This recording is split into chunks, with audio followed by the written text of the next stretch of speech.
नमस्कार, आप देख रहे हैं न्यूज़ 18 राजस्थान। इस खास मुलाकात में आपका स्वागत है। आज हमारे साथ खास मेहमान हैं प्रदेश के कोऑपरेटिव और इंदिरा गांधी नहर परियोजना के मिनिस्टर उदयलाल आंजना जी। आपका बहुत बहुत स्वागत है इस कार्यक्रम में। Thank you. मंत्री जी, सरकार को लगभग 3 साल होने जा रहे हैं। जब आपको सरकार बनते वक्त पहली बार सहकारिता की कमान दी गई थी तो विभाग के जरिए क्या किए जाने की सोच उस वक्त रही थी? जहाँ तक मैं विचार करता हूँ अपने इस सहकारिता के पद पर आने का, माननीय मुख्यमंत्री महोदय से मैं जब पहली बार मंत्री बनने के बाद मिलने गया था और सहकारिता विभाग मुझे दिया था, तो जैसी मेरी कल्पना थी कि शायद मुझे किसान होने के नाते ये विभाग दिया होगा मुख्यमंत्री महोदय ने। और यही बात जब मुख्यमंत्री जी से मिला तो उन्होंने मुझे यही कहा कि भाई उदयलाल, तेरे को किसान होने के नाते, ग्रामीण क्षेत्र का होने के नाते तेरे को वो सहकारिता विभाग दिया है, किसानों के उत्थान के लिए हमें काम करना है और सहकारिता को एक पायदान और आगे बढ़ाना है, क्योंकि अन्य राज्यों से सहकारिता थोड़ा पिछड़ा हुआ है राजस्थान सहकारिता में, तो एक कदम और आगे बढ़े ऐसे प्रयास करना चाहिए और किसानों को आर्थिक मदद मिले, उनके जीवन में सुधार आवे, ऐसा काम करना चाहिए।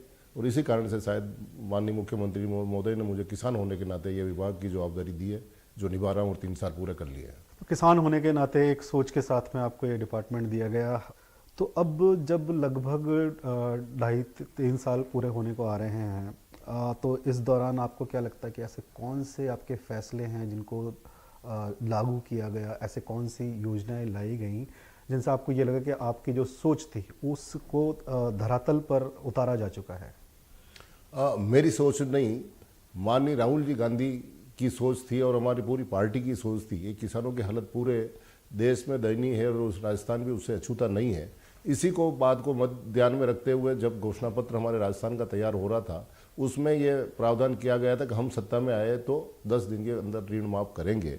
तो ये सोच पूरी पार्टी की थी और जब राजस्थान में ये सफलता मिली तो वो पहला मुद्दा हमारे सामने था और एजेंडा था जो आज परिपत्र बना दिया, राजस्थान सरकार का परिपत्र जारी हो गया, वो घोषणा पत्र, वो उसमें पहला बिंदु ही ऋण माफ़ी था जो हमने हाथ में लिया और उसको बखूबी निभाया और जिससे कई से भी आज दिन तक कोई भी ऋण माफ़ी के मामले में शिकायतें हमें प्राप्त नहीं हुई है। तो ये हमारा पहला कदम इस मामले में था। जो समस्याएं ऋण माफ़ी में, नवाचार करने में, बीमा करने में, समर्थन मूल्य पर खरीद करने में, जो कोविड के कारण जो आए, जैसा समय था वैसे निर्णय किसानों के पक्ष में लिए। समर्थन मूल्य में भी जहाँ तक हम बात करें तो राजस्थान वो राज्य रहा जिसने पूरे हिंदुस्तान में अव्वल खरीद की है कोरोना काल के चलते हुए भी। कहीं भी मतलब ये नहीं कि राजस्थान किसी मामले में पिछड़ा हो, जितना टारगेट दिया उससे सवा अचीव करने की हम स्थिति में रहे और बार बार भारत सरकार से भी हम मांग करते रहे कि हमें और ज़्यादा टारगेट दो समर्थन मूल्य खरीदने की। आपके जो कार्यकाल का लगभग आधा वक्त जो है अभी तक का, वो कोरोना के टाइम में निकला समाप्त हुआ है और कोरोना ने तमाम जनजीवन है उसको बहुत बुरी तरह से प्रभावित किया है। हमारे किसान, हमारे गांव, ये भी उससे अछूते नहीं रहे हैं।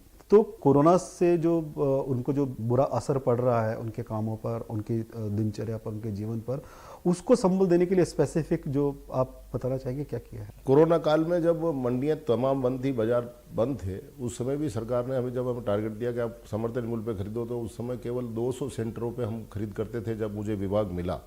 लेकिन जब कोरोना की वजह से लंबी दूरी तय करके किसानों को अब मार्केट में आना पड़ता था, एक कम सेंटर होने की वजह से किसानोन की तादाद ज़्यादा हो जाती थी। इन सब परेशानियों को देखते हमने 872 नए, मतलब टोटल मिला के 872 और 200 पहले थे, 672 केंद्र हमने नए खोले कृषि के लिए, ताकि नज़दीक से नज़दीक किसान अपनी उपज को बेच सके और कोरोना में भी वो अपने परिवार को भी सुरक्षित रखे, खुद भी सुरक्षित रहे, लोगों की भीड़ में नहीं जावे और अपना माल बेच सके। नहीं तो उस समय हालात जैसे थे कोरोना काल में, पैसे की आर्थिक तंगी बहुत ज़बरदस्त चल रही थी, ऐसे मौके पर हमने उनका संबल दिया कि उनकी उपज को खरीद सके।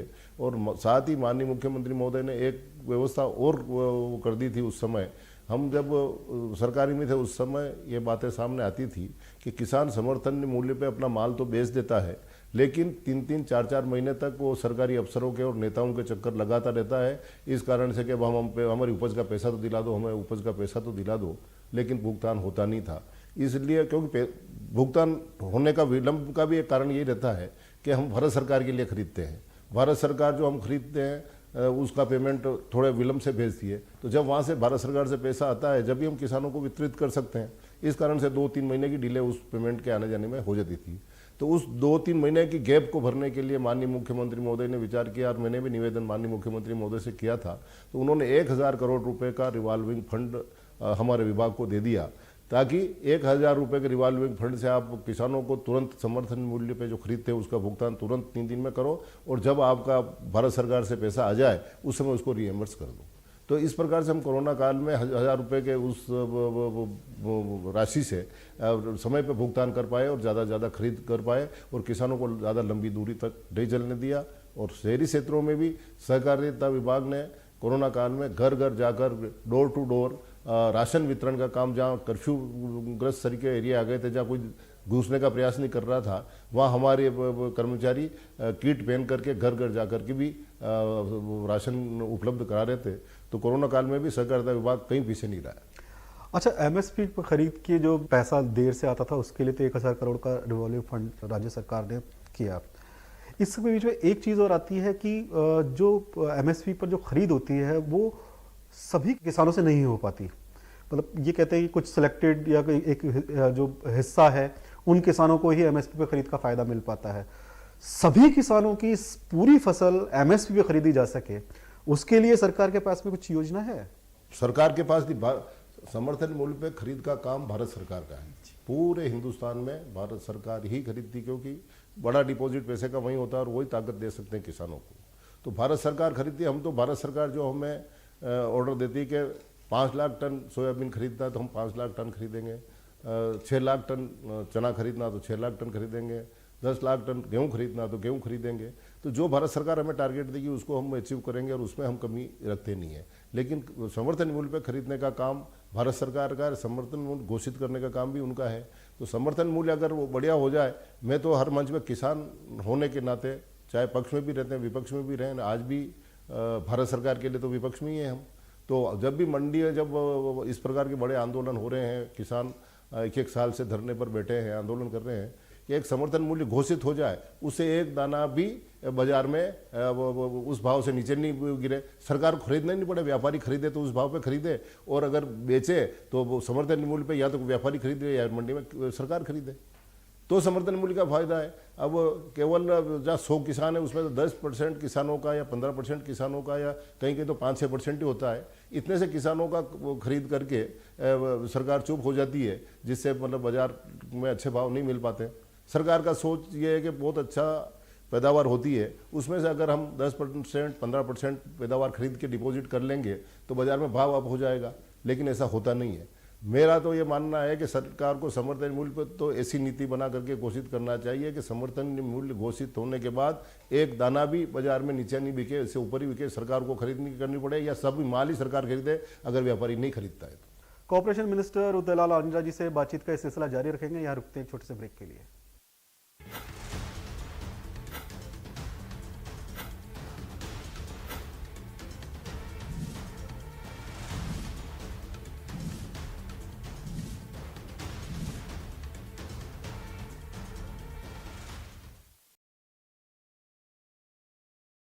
सोशल मीडिया पर एक कुत्ते की नाक पर फिजेट स्पिनर घुमाने का वीडियो जमकर देखा जा रहा है। उसकी मालकिन ने स्पिनर को उसके नाक पर रखकर घुमा दिया, जिसके बाद ये कुत्ता एकदम सीधे बैठकर बड़ी हैरानी से उसे देखता रहा।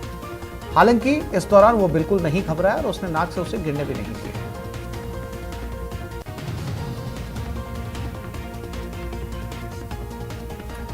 ये देखिए, सिर्फ इंसान ही नहीं, कुत्ता भी बाहुबली देखता है। इसे देखने में इंटरेस्ट भी आ रहा है। फिल्म से प्रेरित होकर ये भी फिल्म के एक सीन को कुछ इस तरह भीड़ पर ट्राई करता है, शायद बाहुबली 3 की तैयारी कर रहा है।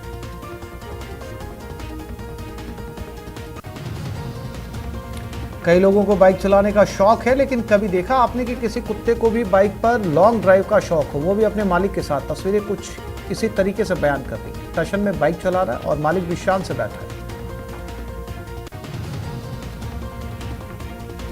जो गरजते हैं वो बरसते नहीं। इस वीडियो में कहावत बिल्कुल फिट बैठती है, जहां दो कुत्ते एक दूसरे पर भौंक रहे हैं, लेकिन दोनों के बीच एक लोहे का गेट आता है। जब गेट खुलता है तो दोनों नॉर्मल हो जाते हैं।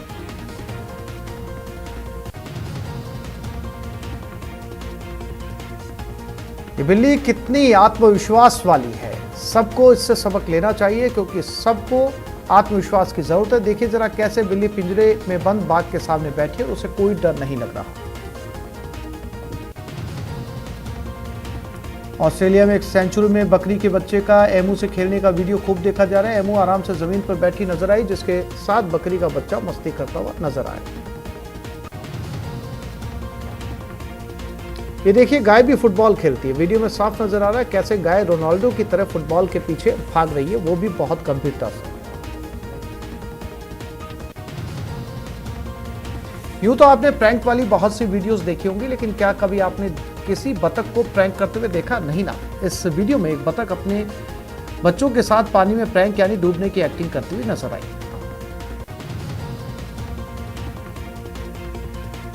सोशल मीडिया पर चिंपैंजी का गुस्से वाला वीडियो भी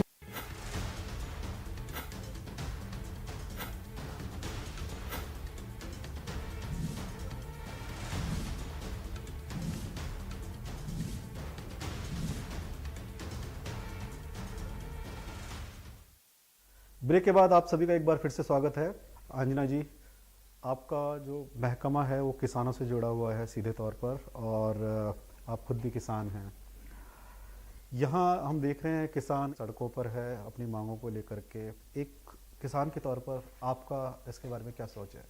अमित जी, ये सबसे ज्वलंत समस्या है पूरे देश में किसानों की।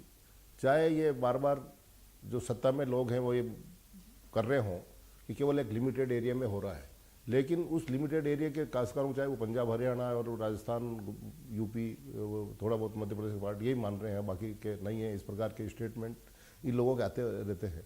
लेकिन एक राज्य का किसान भी क्यों इस प्रकार से आंदोलित होकर बैठे, ये सरकार को सोचना चाहिए। अगर ये सोच नहीं होती तो हमारा देश आज़ाद भी कैसे होता। महात्मा गांधी अकेले थे, वो अकेले चले थे, लेकिन अंग्रेजों सर की हुकूमत ने भी उनकी आवाज़ सुनी और बात करने पर मजबूर हुए और बात की। आज हमारे लोकतंत्र का किसान, भारत का नागरिक, इतने लंबे समय से अन्नदाता सड़कों पर बैठा हुआ कोई बात करने के लिए तैयार नहीं है।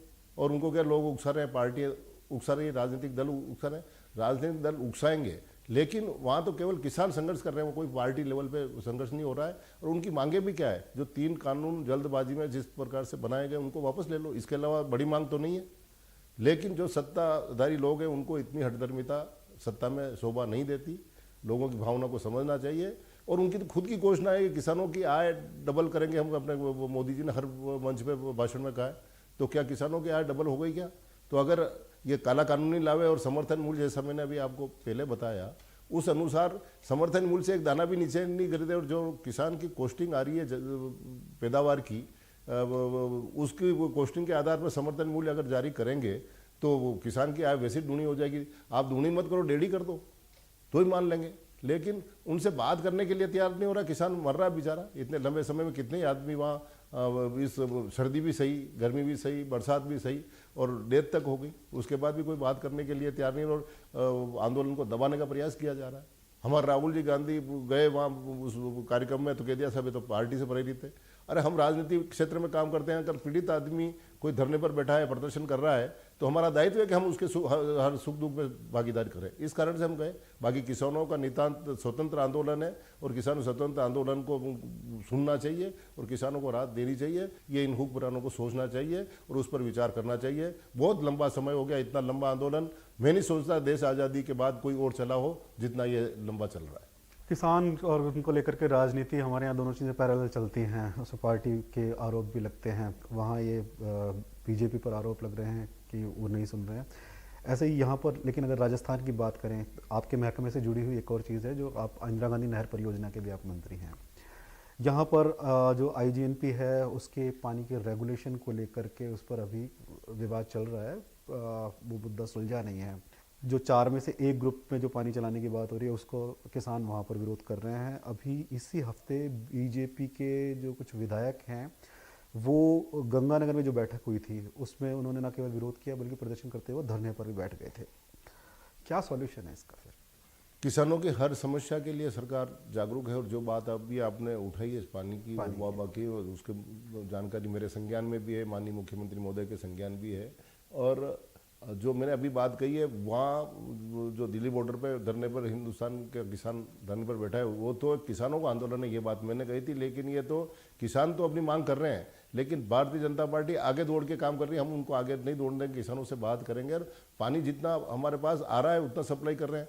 ये इंटर स्टेट मामला है।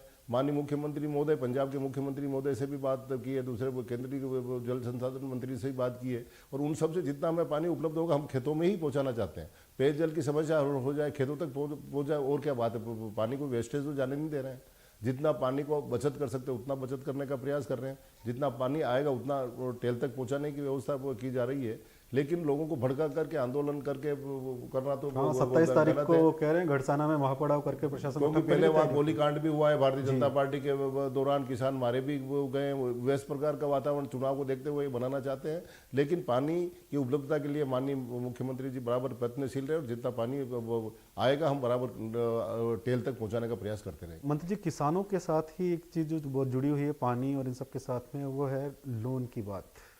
किसान को जब सहकारी समिति से लोन लेना होता है तो वो उनके लिए बहुत बड़ा टास्क, बहुत भारी काम हो जाता है, चक्कर लगाने पड़ते हैं उनको। तो ये उनको किसानों को लोन मिलना आसान हो सहकारी समितियां उनसे, उसके लिए आपके विभाग की क्या कार्य योजना है, क्या क्या रोड मैप है, ऐसा होना? अमित जी, सही मुद्दा पकड़ा आपने और सही बात भी उठाई है। जो आप बात कर रहे हो ये बरसों पुरानी बात हो गई है, क्योंकि मैं भी एक किसान वर्ग से हूँ। आज भगवान ने उंगली पकड़ ली, सांवरिया सेठ की मेहरबानी हो गई, कहीं आर्थिक रूप से भी थोड़ा संपन्न हो गया, वो बात तो अलग है। लेकिन बचपन में मैं जब पढ़ने जाता था तो सब्जी लेकर के जाता था और सब्जी बेच के पढ़ के आता था, तो वो दिन देखे उन खेती 22, 23, 25 साल की उम्र तक तो खेती करता रहा। उसके बाद मैं अन्य व्यवसाय में आया। तो जो आप पीड़ा बता रहे हैं वो पीड़ा के लिए मेरे जब पिताजी भी जैसे इस पर ग्राम सेवा संगठन से भी पढ़ जाते थे, औपचारिकता करते थे, बहुत दिन लगते थे, पैसे आने में विलम्ब होते थे। ये बात पुरानी हो गई। इस सरकार के आने के बाद मुख्यमंत्री जी का आशीर्वाद मुझे पूरा प्राप्त है। तो जो आपने मुद्दा उठाया वो सही था, लोन के लिए भटकना पड़ता था। लेकिन आज की तारीख में ऋण के लिए कहीं भटकने की आवश्यकता नहीं है। जब ऋण माफ़ी के शिकायतें हमें 2018 की ऋण माफ़ी की शिकायतें मिली, उसके आधार पर हमने आधार आधारित सत्यापन करने के बाद हमारी ऋण माफ़ी की थी, जिसके कारण मैंने अभी आपको पहले बताया एक भी शिकायत मुझे आज दिन तक प्राप्त नहीं हुई है और सही हाथों में वो पैसा वितरण हुआ। जो एक्चुअल में सही में ऋणी किसान था उसी का ऋण माफ हुआ। उससे उत्साहित होकर हमने ऋण वितरण का काम जब हमारे हाथ में आया तो ऋण वितरण भी हमने आधार आधारित सत्यापन के आधार पर ही देना शुरू कर दिया, ताकि जो फर्जी किसान थे जिन्होंने एक ही परिवार में 5-5 आदमी ऋण लेते थे और सही आदमी आउट हो रह जाता, उसको ऋण भी नहीं मिलता था। चुनाव में भी 2 प्रक्रिया होती है, एक ऋणी किसान और एक अऋणी किसान। ऋणी किसान तो वो 9 वोट डालता है एक ही साथ में, और अऋणी किसान होता है जो 1 वोट डालता है। तो जो वर्षों से चुनाव की प्रक्रिया थी, उस कारण से वो लोग जो निर्वाचित होकर आ रहे हैं बार बार वही देते रहते थे, उन्हीं के मिलने वालों को देते थे। इस कारण से जो आपने क्वेश्चन किया वो सही था, लेकिन आज की तारीख में वो व्यवस्था नहीं है। आधारित सत्यापन करने के बाद हम ऋण दे रहे हैं। फर्स्ट बार जब हमने ऋण माफ़ी के बाद किया तो हर किसान की MCL के आधार पर उसकी ज़मीन का सत्यापन करा लिया कि इसकी ज़मीन की वैल्यू इतनी है और इसको ऋण इतना मिल सकता है। जितने हमारे पास लिक्विडिटी थी उसके आधार पर हमने ऋण देना शुरू किया। ऋण माफ़ी की वजह से थोड़ी आर्थिक संकट बैंक के सामने था, तो पहले हमने 25,000 दिया, फिर 50,000 दिया, 75 दिया और अब 1 लाख रुपए तक हम आ गए हैं। लेकिन किसी भी किसान को भटकने की आवश्यकता नहीं है। केवल आधार आधारित सत्यापन करके ऑनलाइन व्यवस्था हमने बैंक से कर दी है। JSS पे जावे, अंगूठा लगावे, बैंक से ऑनलाइन उसके खाते में ट्रांसफर हो रहे हैं, ऑनलाइन पैसे मिल रहे हैं। आज की तारीख में किसान नहीं भटक रहा है और इस कारण से हमने 13 लाख नए किसानों को मेरे कार्यकाल में, पहले ऋण कभी बैंक के दरवाजे उनके लिए नहीं खुले थे, उनके दरवाजे खुले हैं और 13 लाख नए किसान ऋण ले रहे हैं। आपसे बातचीत का सिलसिला जारी रखेंगे, अभी यहाँ रुकते हैं एक छोटे से ब्रेक के लिए।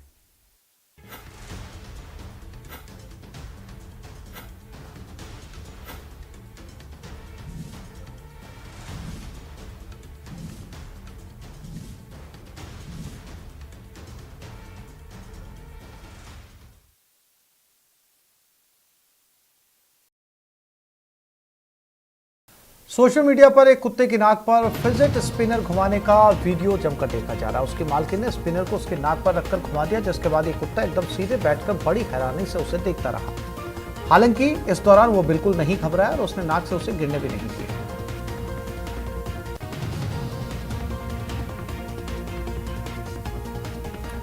ये देखिए, सिर्फ इंसान ही नहीं, कुत्ता भी बाहुबली देखता है। इसे देखने में इंटरेस्ट भी आ रहा है। फिल्म से प्रेरित होकर ये भी फिल्म के एक सीन को कुछ इस तरह भीड़ पर ट्राई करता है, शायद बाहुबली 3 की तैयारी कर रहा है।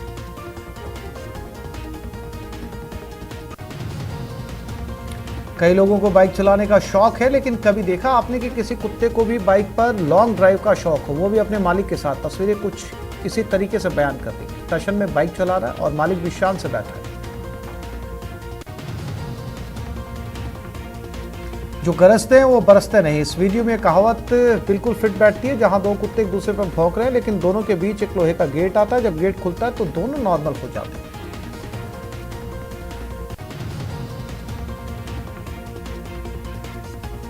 ये बिल्ली कितनी आत्मविश्वास वाली है। सबको इससे सबक लेना चाहिए, क्योंकि सबको आत्मविश्वास की जरूरत है। देखिए जरा कैसे बिल्ली पिंजरे में बंद बाघ के सामने बैठी है, उसे कोई डर नहीं लग रहा। ऑस्ट्रेलिया में एक सेंचुरी में बकरी के बच्चे का एमू से खेलने का वीडियो खूब देखा जा रहा है। एमू आराम से जमीन पर बैठी नजर आई, जिसके साथ बकरी का बच्चा मस्ती करता हुआ नजर आया। ये देखिए, गाय भी फुटबॉल खेलती है। वीडियो में साफ नजर आ रहा है कैसे गाय रोनाल्डो की तरह फुटबॉल के पीछे भाग रही है, वो भी बहुत गंभीरता से। यूं तो आपने प्रैंक वाली बहुत सी वीडियोस देखी होंगी, लेकिन क्या कभी आपने किसी बतख को प्रैंक करते हुए देखा? नहीं ना। इस वीडियो में एक बतख अपने बच्चों के साथ पानी में प्रैंक यानी डूबने की एक्टिंग करती हुई नजर आई।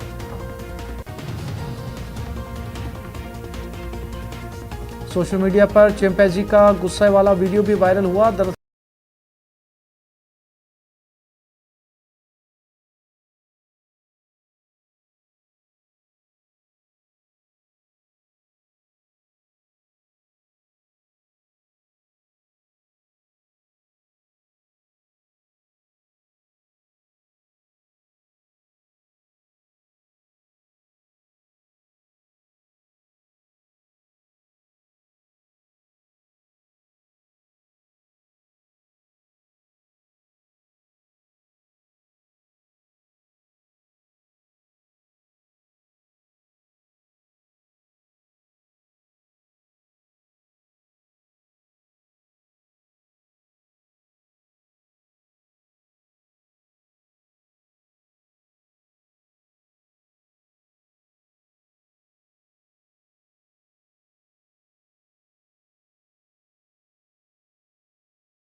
पड़ जाएगा कि भाई भी इतना बड़ा पैसा इस कोऑपरेटिव इस सोसाइटी ने निकाला है और कहीं गलत हाथों में चला जाए तो उस पर नियंत्रण रखने का पूरा व्यवस्था है। ऑडिट की प्रक्रिया सख्त कर दी है, हर साल ऑडिट करना नितांत आवश्यक कर दिया है।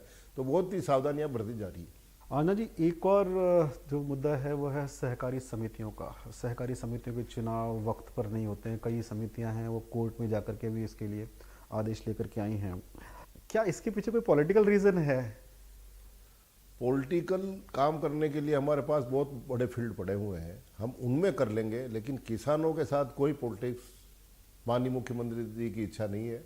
हमारी नियत बिल्कुल साफ है, समय पे चुनाव कराने की है, लेकिन कोर्ट में अटका हुआ है। और कुछ संशोधन, जैसा मैंने आपको पहले बताया है, चुनाव में ग्राम सेवा सहकारी समितियों के मामले में जो चुनाव कराने की हमारी नियत है और जल्दी से जल्दी कराना चाहते हैं, तो उसमें कुछ संशोधन भी किए हैं, तो वो नियम जारी हो रहे हैं। क्योंकि जैसा ऋणी किसान होता है वो तो एक साथ 10 वोट डालता है, तो एक ही पक्ष को वोट चल जाते हैं, क्योंकि 10 वोट ना तो आपको याद रहते हैं ना मुझे याद रहती है कि किसका बेट है न किसका बल्ला है न किसी की चम्मच है न किसी के बाल है न क्या है। तो इसलिए हमने ये व्यवस्था की कि उसमें संशोधन किया जाए और उस GSS पे भी पंचायत ग्राम सेवा सहकारी समितियों में चुनाव के आधार वार्ड के आधार पर चुनाव कराया जाए। तो हमारे मंत्रिमंडल की समूह की मीटिंग हो गई, उसमें निर्णय हो गए और कैबिनेट की मोहर लगनी बाकी है, जो वो 2-4 दिन में लग जाएगी और चुनाव कराएंगे। और चुनाव की प्रक्रिया बराबर चालू है। अभी तक भी हमने 7000 ये छोटी समितियों के, दूध उत्पादक समितियों के, ये सब चुनाव करा लिए हैं। तो चुनाव की प्रक्रिया बिल्कुल चल रही है, लेकिन मेरी प्राथमिकता पहली है कि सहकारिता को मजबूत किया जाए और चुनाव की प्रणाली से ही सहकारिता ज़्यादा मजबूत हो सकती है। सरकार की मंशा तो ये रहती है कि लोगों के काम हो, राहत मिले, काम समय पर हो, लेकिन लापरवाही चाहे किसी की हो, चाहे अधिकारियों की हो या एग्जीक्यूशन में जुड़े हुए और लोगों की हो, दरअसल होता क्या है कि वो काम हो नहीं पाते, फ़ायदा मिल नहीं पाता। इसका खामियाजा आखिरकार क्या होता है? किसान और सरकार दोनों को उसका खामियाजा उठाना पड़ता है। सबसे बड़ा उदाहरण भी सामने है। इंश्योरेंस के मामले में अधिकारियों ने लापरवाही की, किसानों का समय पर इंश्योरेंस नहीं हुआ, उसकी गाज गिरी है। 3 को तो वो सस्पेंड किया है और 11 आदमियों को नोटिस देगा कि आपने किस वजह से डिले किया है। और इसी आधार पर हमने ऋण बाढ़ती ऑनलाइन सिस्टम उसका भी कर दिया कि जिस दिन जिसके खाते में ऋण जाएगा उसी दिन उसका ऑनलाइन इंश्योरेंस भी हो जाएगा। आज बहुत सी जगह ये शिकायत मिली, इस कारण से मुझे ये सख्त कदम भी उठाना पड़ा, सस्पेंशन सरी की कार्रवाई भी करनी पड़ी, कारण बताऊँ नोटिस भी देने पड़े। तो सुधार करने के लिए सख्त निर्णय भी लिए हैं और सस्पेंड भी किया, कार्रवाई की और अब तो ऑनलाइन कर दिया है, ताकि किसी का भी जिस दिन ऋण बढ़ेगा उसी दिन उसका बीमा हो जाएगा। और समर्थन मूल्य पर खरीद के मामले में 5-5 करोड़ रुपए के गबन भी पकड़े हैं, तो उनको पकड़ करके उनको जेल में भी डाला है। ACD ने भी कार्रवाई की और हमने भी कार्रवाई की और लोग जेल में भी गए हैं। तो सख्त कदम तो उठा रहे हैं। यही वजह है कि ये माना जाता है कि आपकी जो है अधिकारियों से बनती नहीं है। आपके विभाग में जो 2.5 साल हुए हैं उसमें 5 तो सेक्रेटरी बदल चुके हैं, अपेक्स बैंक के 5 MD बदले जा चुके हैं। क्या यही वजह है? नहीं, ये वजह नहीं हो सकती। जो काम नहीं करेगा उसके पे तो सरकार की गाज गिरेगी, इसमें तो कोई दो राय नहीं है। वो ये वजह हो नहीं सकती है। इसलिए अधिकारी भी अपने आप में सुधार कर रहे हैं, उन्हें अच्छे अधिकारी भी हैं। और जहाँ तक सेक्रेटरी और रजिस्ट्रार बदलने का मुद्दा उठाया, तो ये तो माननीय मुख्यमंत्री महोदय के अधिकार क्षेत्र की बात है। मेरे तो सभी अधिकारियों से बहुत अच्छी बनी है, इसमें कोई दो नहीं। जो गलत अधिकारी है उनकी तो किसी से भी नहीं बनेगी। इसलिए गलत अधिकारी और मेरे लेवल के अधिकारियों से अगर कोई कार्रवाई की है तो वो गलती करेंगे तो की, बाकी मेरा संबंध सबसे बढ़िया है। और जिनकी आप बात कर रहे हो वो तो माननीय मुख्यमंत्री महोदय के लेवल की बात है। इसलिए मैंने कभी मुख्यमंत्री महोदय को कोई शिकायत जाके नहीं की कि मेरे इस अधिकारी से नहीं बनती। आजना जी, हमसे बातचीत करने के लिए, हमारी इस खास मुलाकात में आने के लिए बहुत बहुत धन्यवाद। आपसे मिलकर बहुत प्रसन्नता हुई अमित जी। खास मुलाकात में आज बस इतना ही। खबरों के लिए आप देखते रहिए News 18 राजस्थान। नमस्कार।